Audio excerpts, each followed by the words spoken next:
salary increases continue to be double digit, driven by an acute shortage of talent, which is pushing up, retention, pushing up attrition, and a continued focus on growing jobs in the country, which is again putting pressure on compensation budgets. So that's one large trend that we see, that salary increases continue to be double digit. Nothing's changed significantly in the area of variable compensation either, whether it's short term or long term. We've heard a lot of companies wanting to go the variable way, but on the ground we're not seeing much change in terms of the data that we're seeing. So really, I think the changes are happening in the non-compensation area. In terms of benefits, clearly benefits are coming under the lens now. So companies are sitting up and saying that, okay, let's see what benefits are, what is it that we can do differently, how can we innovate in benefits. So clearly the innovation journey has started. A lot of the innovation last year that we saw was around parental care in some shape or form. Whether you talked about enhancing the maternity and paternity leaves, whether you're giving support for childcare, etc., a lot of it was to do with parental care. 2 or 3 things I'm thinking. One, of course, would be a tiered model approach.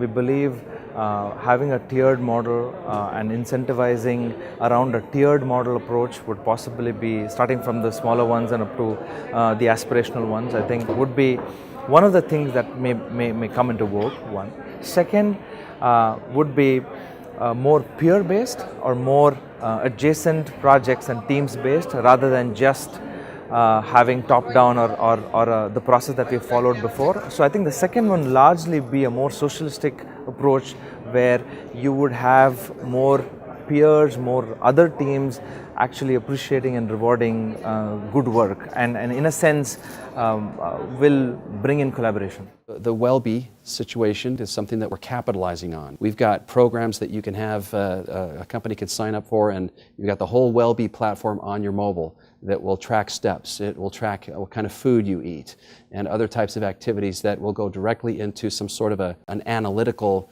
measurement engine to say, hey, here's how my team's doing. Here's how the whole company is doing at large. So it's a wonderful way to follow up on that trend from 2016. The other thing that we've noticed is in the area of implementation.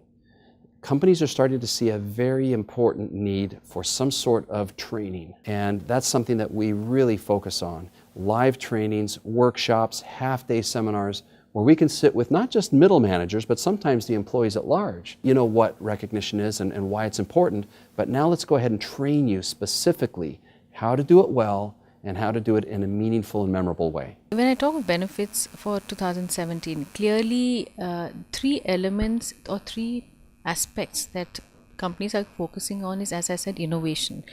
Innovation is done in the backdrop of cost. You can't just ignore cost completely.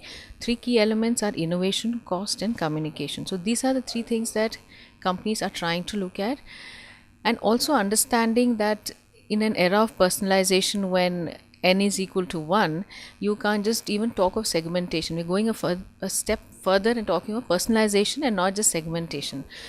That is the first element. The second one is about branding. So it's no more me as an employer talking about what I'm doing, but it's more about my employees being brand ambassadors for me to talk about what I'm doing as an organization.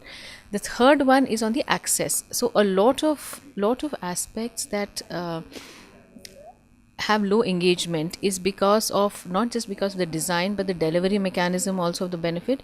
So accessibility is another angle where companies are looking at ways in which they can use the digital era very effectively to give better access based on, again, the age group of the employee, whether it's a millennial or any other Gen X. Obviously the access levels are going to be different, or the need for the access levels are going to be different. So that is what we are saying that is changing. Approach towards total rewards was on certain parameters.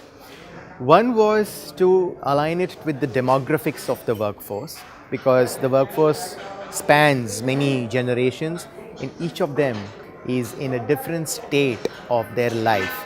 Some need education support, some need medical support, some need post-retiral support, some need maternity support. So based on all these demographics, we came up with a package that will address a multiple set of people. The other thing that we said we would need to do is, if we were to get into the space of recognition, for example, that it has to be social and it has to be on the mobile. Otherwise, in today's context, getting that kind of scale to be able to touch 30,000 people in one go would have been a big challenge. But thanks to technology and its adoption, we were able to do that.